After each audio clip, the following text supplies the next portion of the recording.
Aujourd'hui, on va prendre l'air et on va prendre le large. Oui, on va envisager refaire complètement sa vie. Bah oui, vous allez voir, il n'y a pas d'âge pour ça.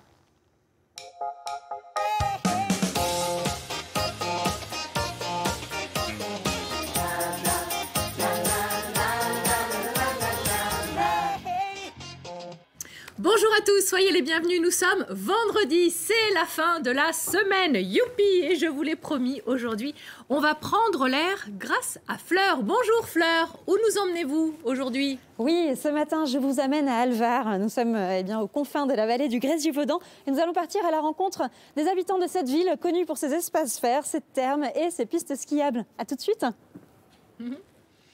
A tout de suite, avec plaisir. Et je dois dire que le rouge vous va très bien. Bon, à 10, 15, 30 ans ou bien au-delà, 40, 50, 60, 70 ou même 80, il n'y a pas d'âge pour refaire sa vie. La preuve.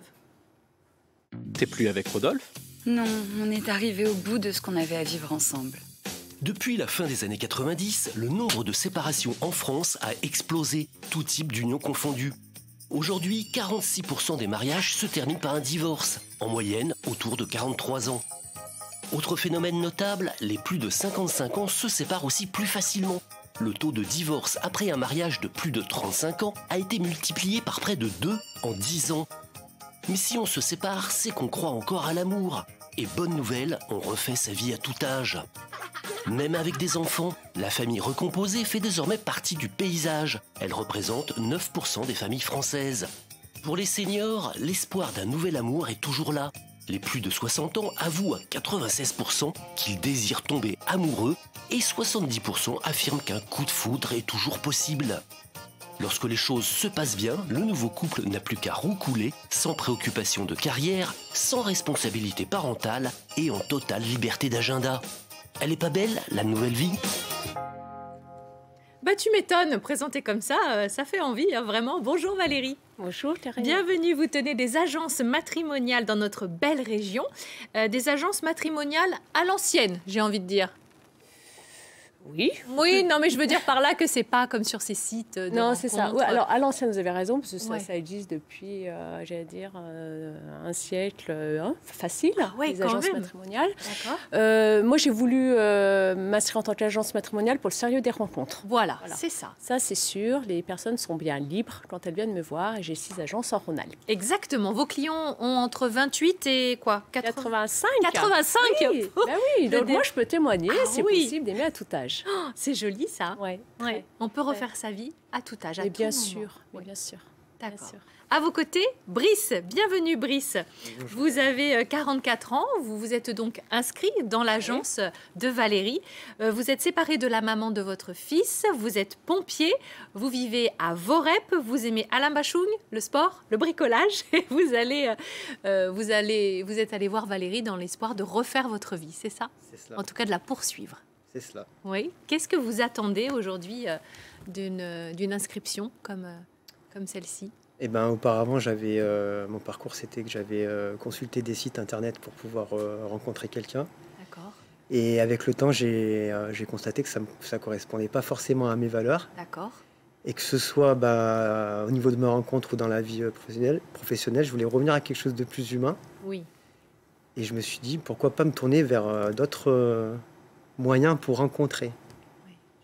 Et j'ai trouvé que l'idée de passer par une agence et une personne physique, c'était, je pense, la bonne solution. La bonne solution. C'est tout récent, cette inscription?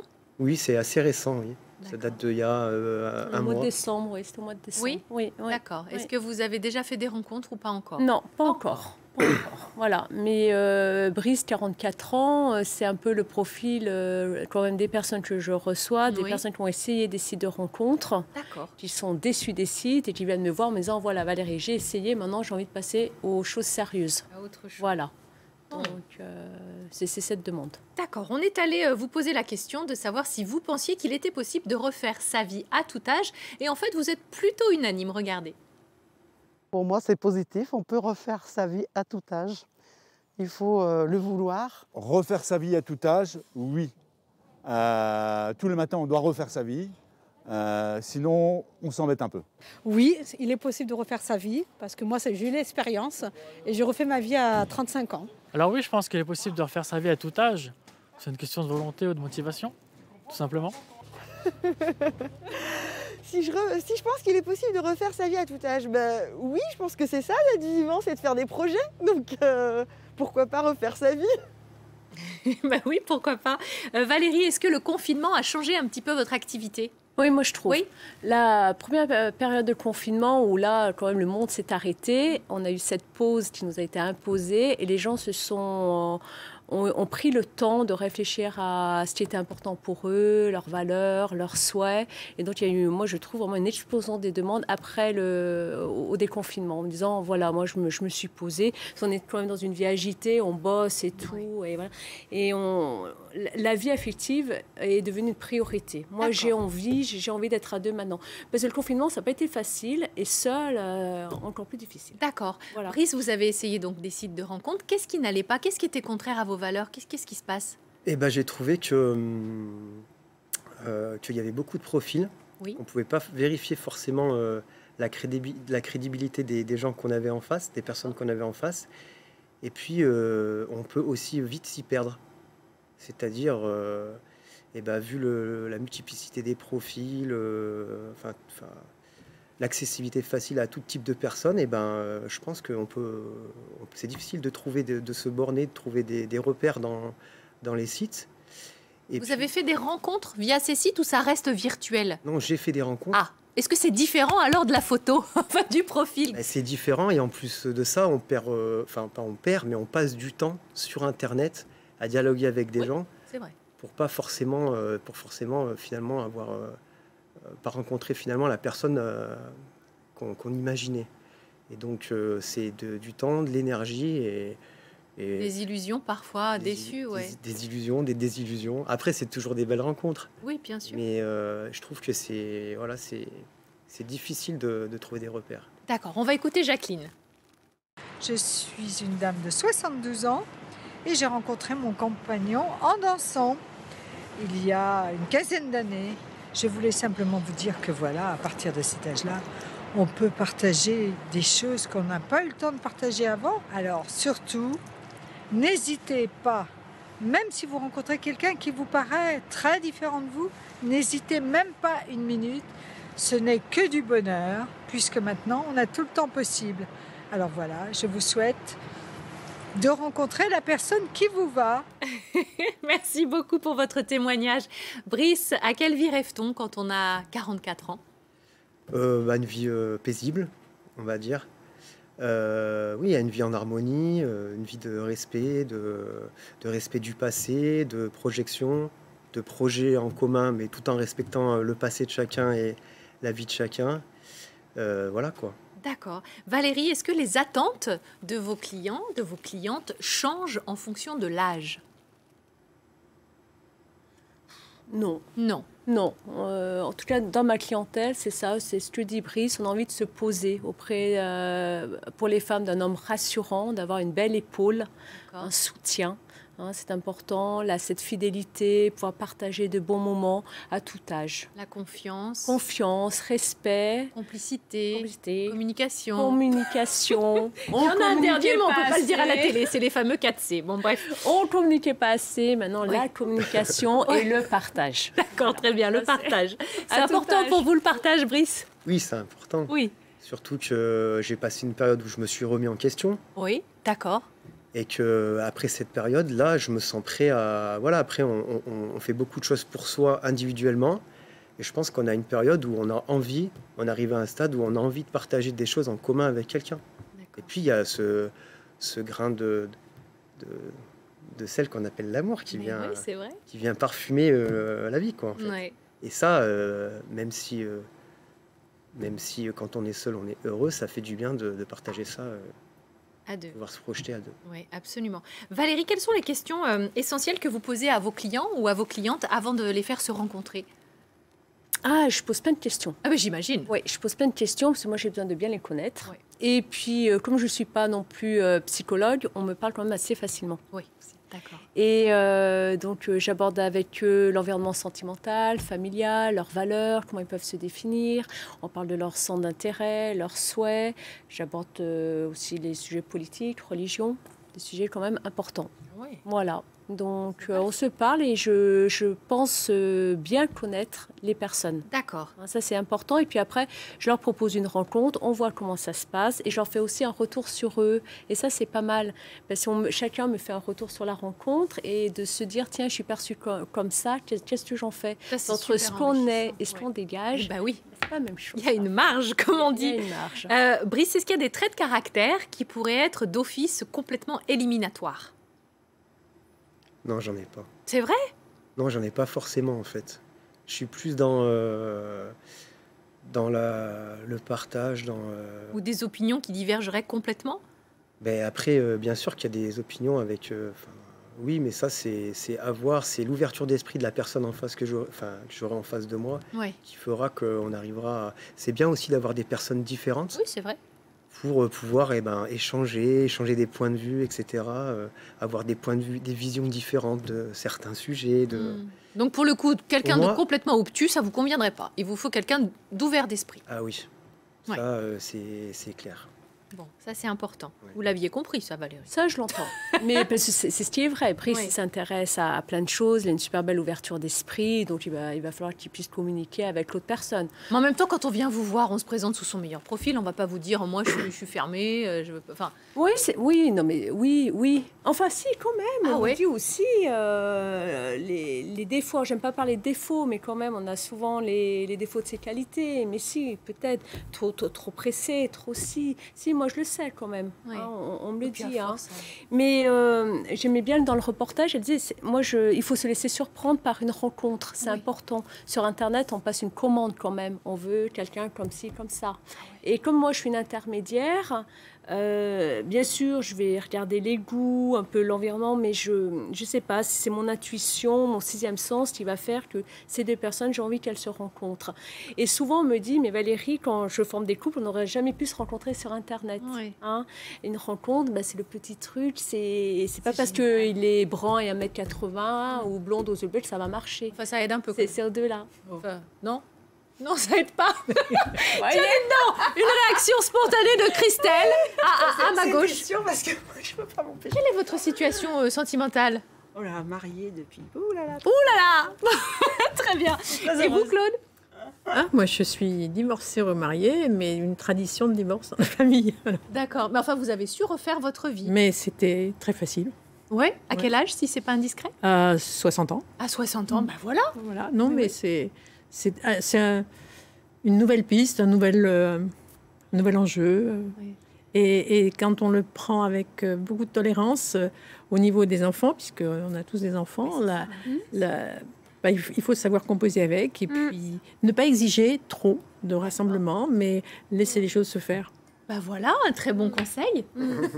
Qu'est-ce qu'on peut vous souhaiter, Brice? Du bonheur, une rencontre. Oui, une femme douce et aimante. Et Voilà. ouverte d'esprit. Voilà. Bon, écoutez, vous pouvez nous contacter, hein, vous le savez. Merci à tous les deux pour nous contacter. Je vais vous donner le téléphone de la rédaction. Si vous êtes intéressés, n'hésitez pas. Il s'agit du 04 78 14 63 44. On est comme ça, nous, ici. Hein. Et puis, vous les connaissez, Cédric, Marie et Adrien sont là pour vous.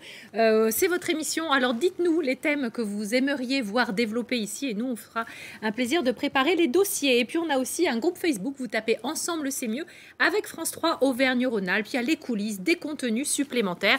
Ce groupe est le vôtre. Merci de nous aider à le faire vivre. Allez, c'est jour de marché à Alvar et notre journaliste de terrain, Fleur de Bauer, est partie à la rencontre de ses habitants et de ses élus. C'est à toi, ma Fleur. Oui, bonjour Karine, bonjour à tous. Alors ce matin, nous sommes dans la ville d'Alvar et je suis avec Christelle qui est la maire adjointe de la ville. Christelle, racontez-nous comment ça se passe dans votre ville à ce moment de la crise du coronavirus. Alors comme vous voyez, il y a quand même de la vie parce que c'est une chose qu'on veut vraiment sauvegarder malgré la crise, malgré nous sommes une ville touristique.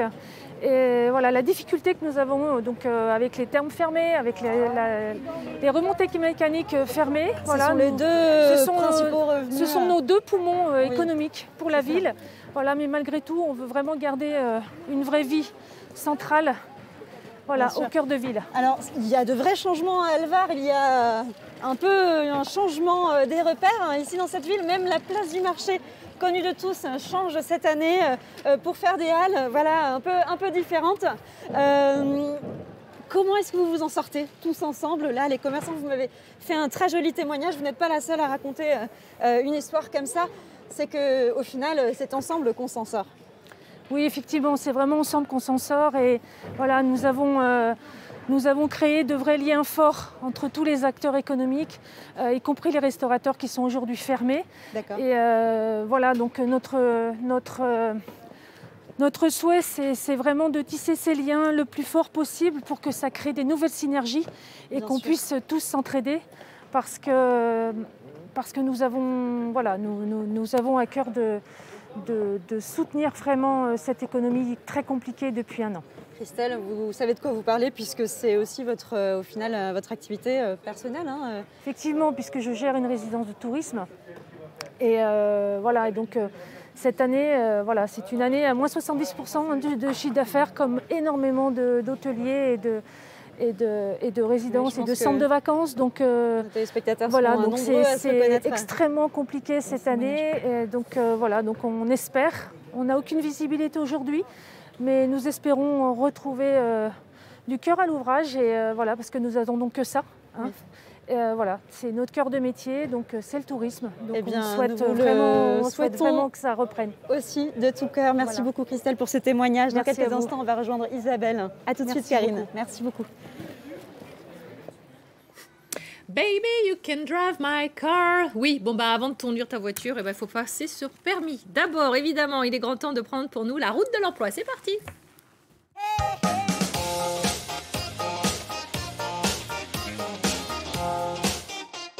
Et oui, conduire, ça s'apprend avec un moniteur d'auto-école. Et c'est le métier du jour, regardez. Trouve ton point de patinage, d'accord? Pars, et après trouve-le. Et au fur et à mesure, je ralentis, d'accord? Moi, c'est Arnaud Boutelet, j'ai 26 ans, je suis moniteur depuis plus de 3 ans.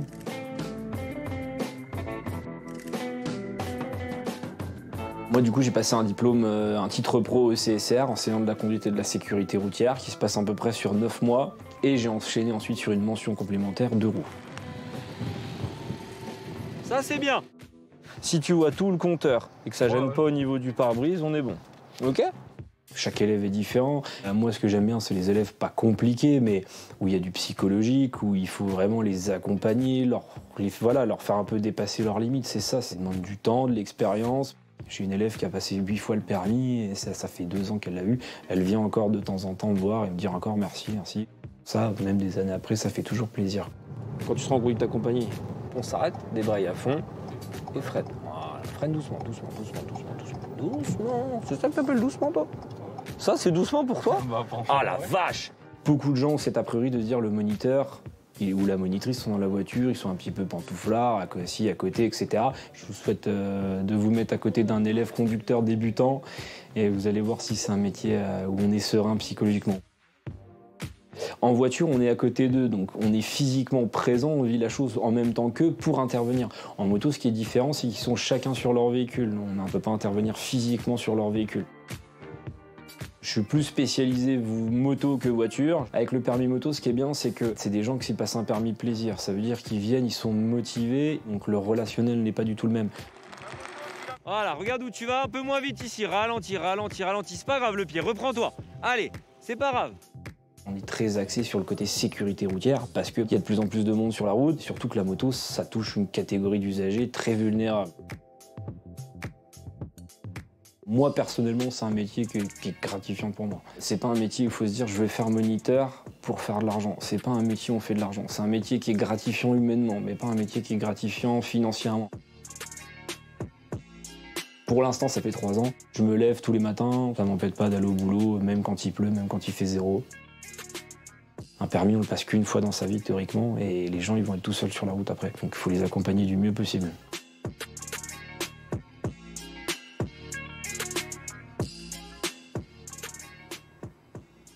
Et oui, on a bien entendu que la sécurité était vraiment une question essentielle quand on parle de ce métier de moniteur d'auto-école. Bonjour Christelle.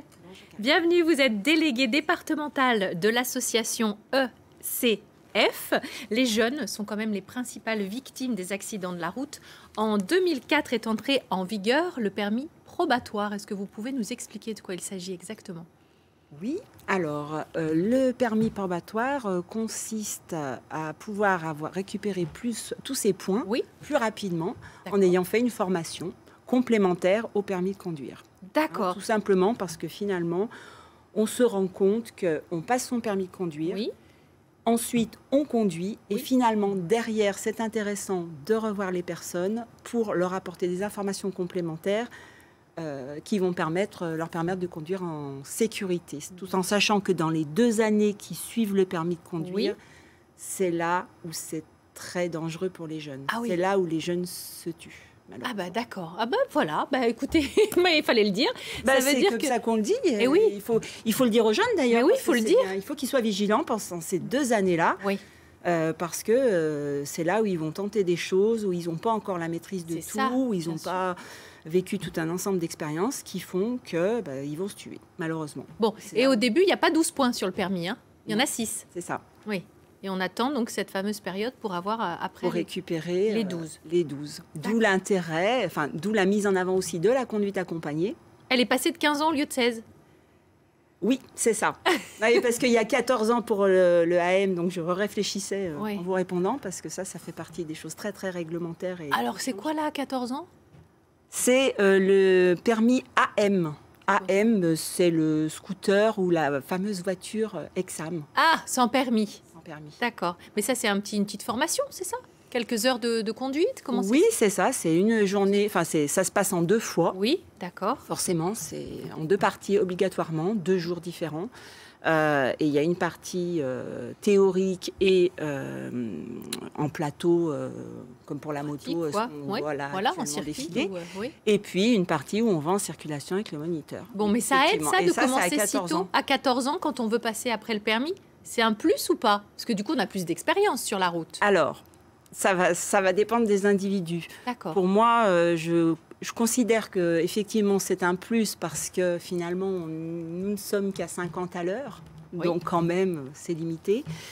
Par contre, effectivement, ce sont aussi des voitures qui se conduisent, on a tendance à dire pied au plancher. Oui.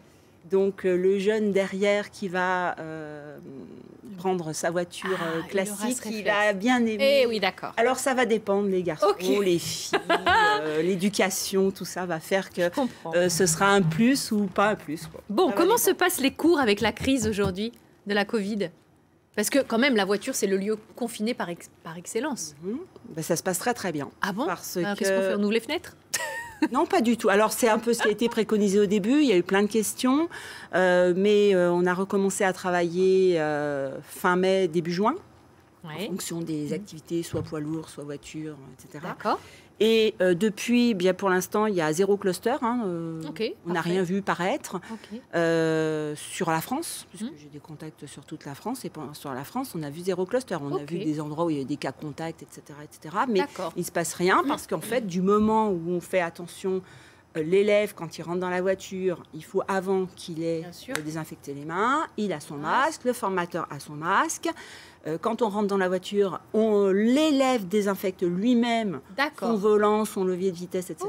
Et donc, ça se passe très bien. Très bien. Et on touche du bois. Bah oui, on touche du bois parce que avec du gel. C'était une véritable expérience à faire, quoi, parce qu'on ne savait pas trop comment ça allait. Tout le monde ne savait pas comment ça allait se dérouler. C'était le problème au niveau des examens du permis de conduire, etc. Pourquoi c'est si cher de passer son permis ? Pourquoi c'est si cher de passer son permis de conduire ? Parce que le coût du permis de conduire, ça n'est même pas le prix de la porte de votre voiture. Déjà. Donc, c'est pas si cher la que mienne, ça. Peut-être. Pas sûr.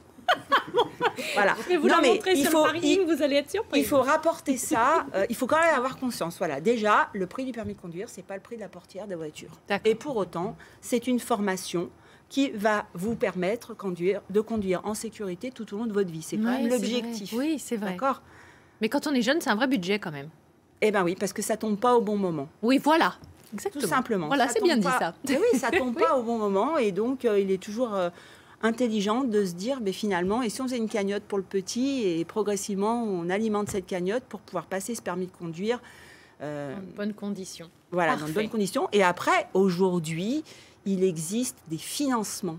Et notamment, il faut en parler, le CPF, qui est le compte personnel de formation. C'est-à-dire que du moment où j'ai travaillé, j'ai des heures, j'ai de l'argent que je cumule sur un compte. Toutes les personnes qui travaillent aujourd'hui en France, c'est obligatoire. Anciennement, le DIF, droit individuel à la formation. Et le permis est dedans? Oui. Ah, mais c'est super ça. Voilà une belle info. Merci mille fois, Christelle. Vous savez quoi? Vous allez revenir pour nous en parler parce qu'on a plein de choses à développer autour de ça. Merci beaucoup. Aujourd'hui, on voulait vous parler de ce métier de moniteur d'auto-école parce que c'est un secteur qui recrute. Sachez qu'un moniteur débutant peut espérer gagner un salaire autour de 1539 €.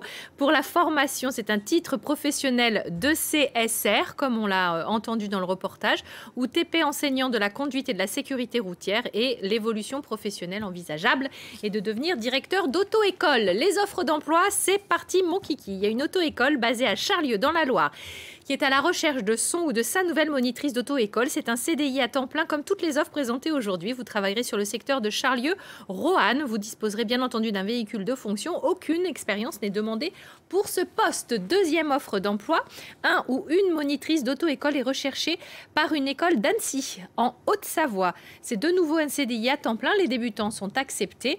Et enfin, troisième offre de la journée et de la semaine. On se retrouve tout proche d'ici. C'est CESR 69 ECF, basé à Villeurbanne, qui recrute. Il recherche un moniteur d'auto-école en CDI à temps plein. Voilà, vous savez tout. Il me reste à vous dire que lundi, vous le savez, on a une émission toujours en direct à 10h45. On fait le point sur la pandémie et on sera en compagnie de Frédéric Laurent, professeur de bactériologie qu'on connaît bien ici, chef de service des hospices civils de Lyon. Il est responsable des centres de test de l'agglomération lyonnaise et on pourra lui poser toutes nos questions. Pour cela, eh bien, on vous donne la parole. Vous avez ce QR code ici. Vous pouvez nous adresser vos questions en flashant ce code à partir de l'appareil photo de votre portable. Vous ouvrez, vous allez suivre le lien qui s'affiche et vous n'avez plus qu'à nous écrire un message et on posera les questions au professeur avec beaucoup de plaisir. On va retrouver Fleur désormais qui est avec une habitante. Comment ça se passe la vie à Albar, ma chère Fleur, en ce moment? Oui, Karine. Alors, ça y est, on se retrouve. Je suis avec Isabelle. Isabelle est tenante d'un restaurant et d'un hôtel ici à Alvar. Comment ça se passe pour vous, Isabelle, cette période? Difficilement. Voilà, on essaye de s'adapter. On voit malheureusement pas le bout du tunnel, mais on s'en sort malgré tout pas mal. Donc, c'est un premier confinement, un deuxième confinement, les couvre-feux. On est un peu abattus. Vos établissements sont fermés depuis combien de temps?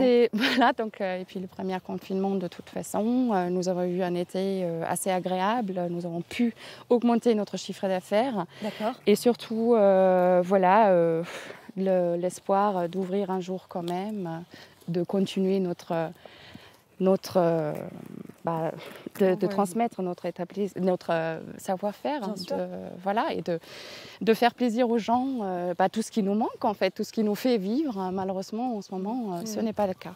Exactement. Et alors, vous avez quand même réussi à créer avec les autres commerçants une très chouette initiative, puisqu'au final, tout le monde doit s'adapter en cette difficile période. Ouais. Vous avez lancé les chalets gourmands. Exactement. C'est un petit marché où vous proposez vos repas à la vente et vous partez à la rencontre des habitants. Voilà, c'est ça.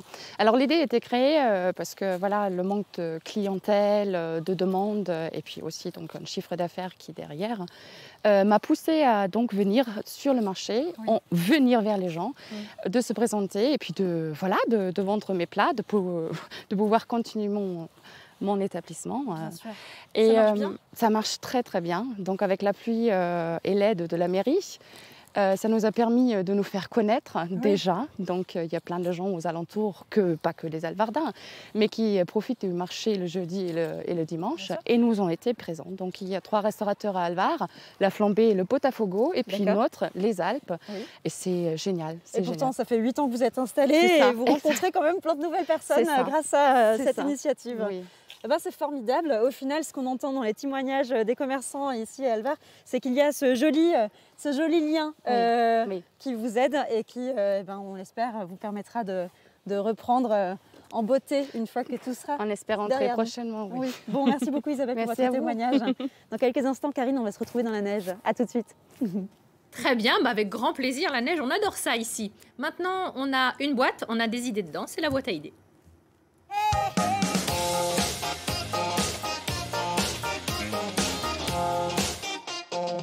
Et bingo, c'est une très belle idée aujourd'hui puisqu'on va s'engager pour les enfants du monde avec l'UNICEF. On regarde ce reportage et on en parle juste après avec mon invité.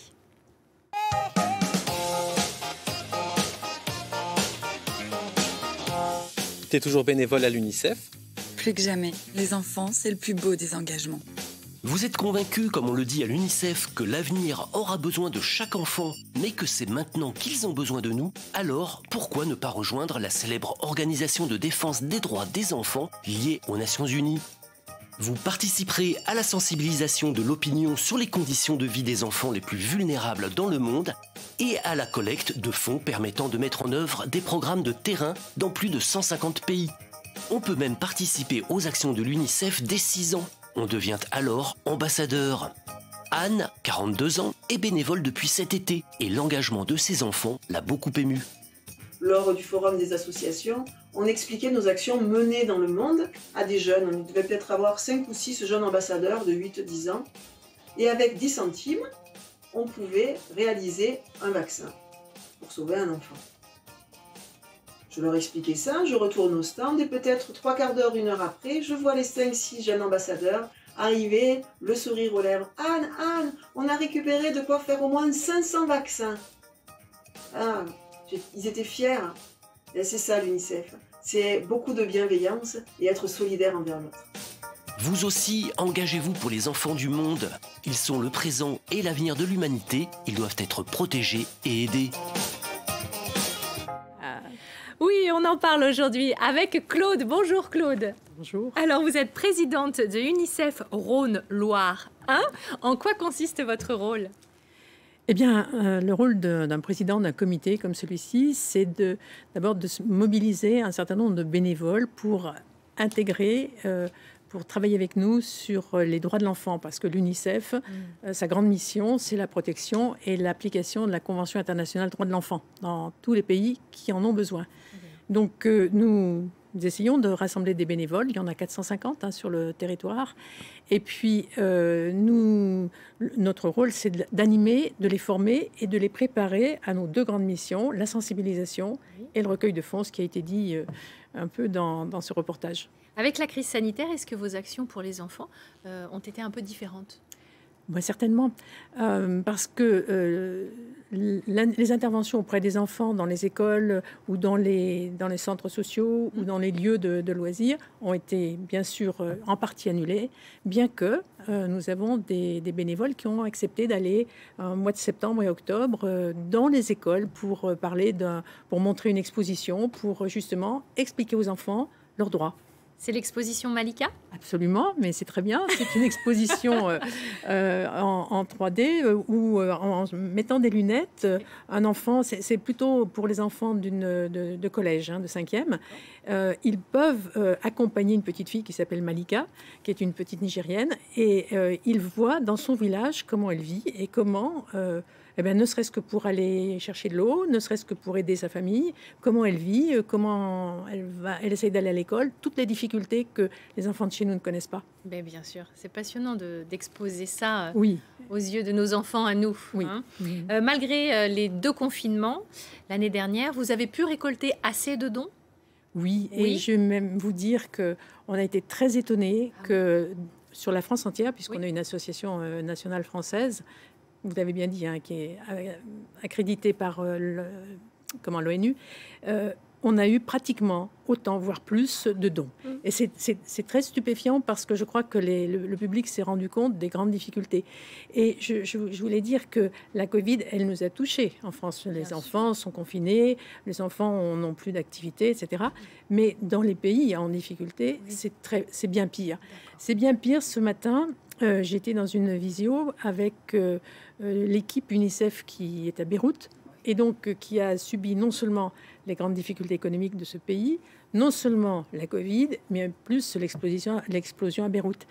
Et c'était extrêmement touchant de voir comment ils essayent de travailler avec ces enfants pour remonter un peu les écoles, pour essayer de travailler sur l'apport sanitaire. Et puis, j'ai entendu une deuxième chose hier qui était très, très impressionnante. Au Kenya, on disait qu'il y a eu 10 mois d'arrêt de l'école. 10 mois d'arrêt de l'école, ça veut dire des enfants qui sont malheureusement un peu remis dans leur contexte. Et qu'est-ce qui s'est passé? C'est des enfants qui ont été plus soumis aux difficultés familiales, aux violences familiales, à la prostitution, au travail des enfants, aux grossesses des mineurs. Et donc, il est urgent de pouvoir aider ces enfants à revenir à l'école et puis à retrouver une vie et un avenir. Absolument. C'est pour ça que des associations comme l'UNICEF sont absolument indispensables. Si vous voulez vous engager, on vous a affiché les coordonnées, mais je vous les redonne. unicef69@unicef.fr et 04 78 24 10 14. Voilà, on a toujours besoin de bénévoles pour vous aider. Si je peux me permettre, bien sûr. Mes collègues de la Loire et de l'Ain on est tout à fait dans la même disposition. On a besoin de bénévoles qui s'engagent. Et s'engager, ça veut dire donner un peu de son temps, c'est-à-dire respecter nos valeurs, c'est-à-dire avoir dans l'esprit ce qu'on peut faire pour les enfants. On a donc besoin de bénévoles qui s'engagent de façon un peu pérenne. Des jeunes, parce que pour parler aux jeunes, on a besoin des jeunes, et des plus âgés, parce qu'ils sont un peu plus souvent présents. Bon, et c'est bien entendu en tout cas. Merci et bravo Claude pour votre engagement. Tout de suite, une belle histoire près de chez vous.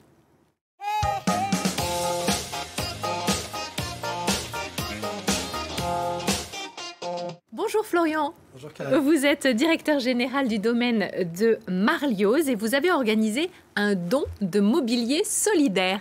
Kesako. Tout à fait. On avait notre hôtel Ibistaïs qui rentre en rénovation, qui est rentré en rénovation il y a plusieurs semaines. On avait fait une première phase où on avait donné le mobilier aux sinistrés de la tempête Alex. Oui, J'étais d'ailleurs je me souviens. Sur le plateau. Et là, on est sur la deuxième phase, les 50 dernières chambres de l'établissement. Et là, on a fait un appel aux dons, du coup, pour les personnes qui en étaient dans le besoin, que ça soit plutôt dans la région Auvergne-Rhône-Alpes. D'accord. Vous avez été nombreux à vous mobiliser pour cette opération ?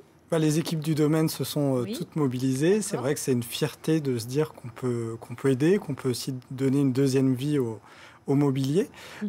Et puis, c'est l'occasion aussi de faire plaisir et d'aider des gens qui sont vraiment dans le besoin. C'est ça. Alors, on voit des photos du mobilier. Donc, tout ce mobilier a été donné. Exactement, il y avait près de 300 pièces, il y avait des bureaux, comme on peut le voir, on voit les équipes aussi, des cadres, des chaises, des tables, pour un peu se meubler chez Qui soi. en a bénéficié alors ? Plein de monde. D'accord. On a reçu près de 5000 mails en quelques heures. Ah ouais. Ça veut dire aussi le besoin qui est important des populations.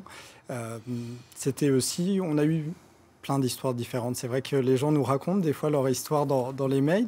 On a eu des personnes âgées qui ont parfois une petite retraite, qui avaient des besoins, des jeunes étudiants qui arrivaient dans la région et qui avaient besoin de bureaux. Oui, pour travailler. Et puis aussi des familles en recomposition. Et donc ce besoin était important. En plus d'un geste solidaire, on est quand même aussi sur un geste pour la planète. Exactement, oui, c'est vrai. Tout ce mobilier, c'est des choses qu'on ne jette pas, donc qui ne partent pas en déchetterie. Et puis, c'est l'occasion de donner une seconde vie. Exactement, ça c'est vraiment intelligent et vertueux. Est-ce que vous prévoyez d'autres opérations comme celle-ci ? On en prévoit d'autres. Il y aura sans doute d'autres rénovations d'hôtels dans les mois à venir.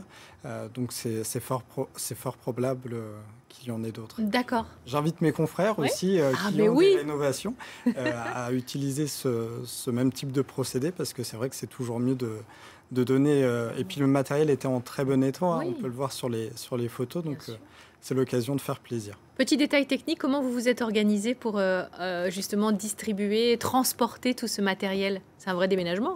Oui, on s'est mobilisé dès le lundi avec toutes les équipes du domaine. On a pris des personnes des Thermes, de l'Ibistais, du Mercure. Et puis, toute une après-midi, on a descendu dans nos salles de séminaire le mobilier. Et les personnes sont venues chercher? Voilà, exactement. Okay. On a mis un créneau horaire entre 15h et 18h et ils sont venus les chercher. Et tout est parti? Et tout est parti, oui. Il restait rien?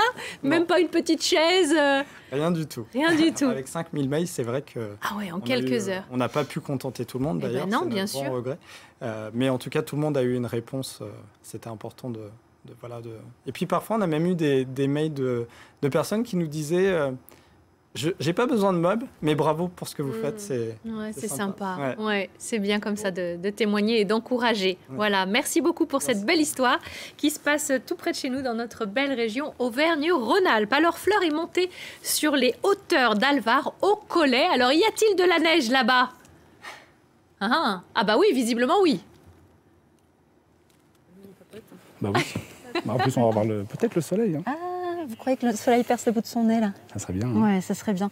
Bon, Karine, je suis avec Christophe. Christophe est le directeur des remontées mécaniques de la station de ski Le Collet. Christophe, qu'est-ce qui se passe pour vous aujourd'hui? Eh bien, il se passe ça. Des remontées à l'arrêt, de la neige, de la très belle neige et très bonne neige. Et puis, heureusement, quelques personnes qui pratiquent un peu d'activité sur la station. Mais c'est tout ce qui se passe pour l'instant. Quelle frustration! Comment est-ce que vous prenez tout ça? C'est effectivement très, très frustrant. On avait de quoi proposer une très belle fin d'année pour nos touristes. Et malheureusement, on n'a pas pu leur ouvrir le domaine skiable. Oui. Ils en ont profité quand même. De la luge, du ski de rando, tout un tas d'activités. Les gens sont montés, ont pris l'air. Et puis voilà. Tout le monde en avait besoin, je crois. Tout à fait. Voilà. Et aujourd'hui, est-ce qu'on peut venir à la station Le Collet? Qu'est-ce qu'on peut venir faire? Alors aujourd'hui, on peut venir, on peut pratiquer effectivement du ski de randonnée, de la luge, toujours ces activités. On peut venir en profiter. Et puis, on peut pour l'instant pas profiter de ces remontées mécaniques. On va s'asseoir quand même, histoire je vous propose de s'asseoir. La petite sensation. Mais on sera un peu les seuls à s'asseoir pour l'instant. On sera les seuls à s'asseoir. Mais on peut venir profiter. Les commerces seront ouverts, le week-end notamment, pour que les gens puissent prendre l'air. Et ça va faire du bien à tout le monde. Très bien, bah oui, on imagine bien. Qu'est-ce que ça représente comme perte pour vous? La perte, elle est simple. L'année dernière, même période, 400 000 € de forfait. Cette année, on n'en a pas vendu. D'accord. Bon, voilà, grosse perte. Grosse perte. Qu'est-ce qu'on peut vous souhaiter pour la suite? Plein de belles choses, des beaux projets à venir. Et puis on s'en sortira plus fort, tous ensemble. Formidable. Eh bien oui, en effet, tous ensemble, parce qu'ensemble, c'est mieux. Tout à fait. Ensemble, c'est bien mieux. Super. Bon, merci beaucoup, Christophe, pour ce partage, pour ce témoignage. On vous souhaite tout le meilleur pour cette nouvelle année. Merci à vous. Merci. À bientôt. À bientôt. Merci beaucoup Fleur, c'est toujours agréable de voir la neige, j'espère que le soleil va finir par venir. Peut-être que ce week-end vous aurez l'occasion d'aller, pourquoi pas, en montagne et de faire des batailles de boules de neige. Voilà, j'espère que ce programme vous a plu. Aujourd'hui, on aura vu qu'il était possible de refaire sa vie à tout âge. On a découvert le métier de moniteur d'auto-école, on a vu comment s'engager pour les enfants du monde avec l'UNICEF. On a parlé aussi des dons de mobilier.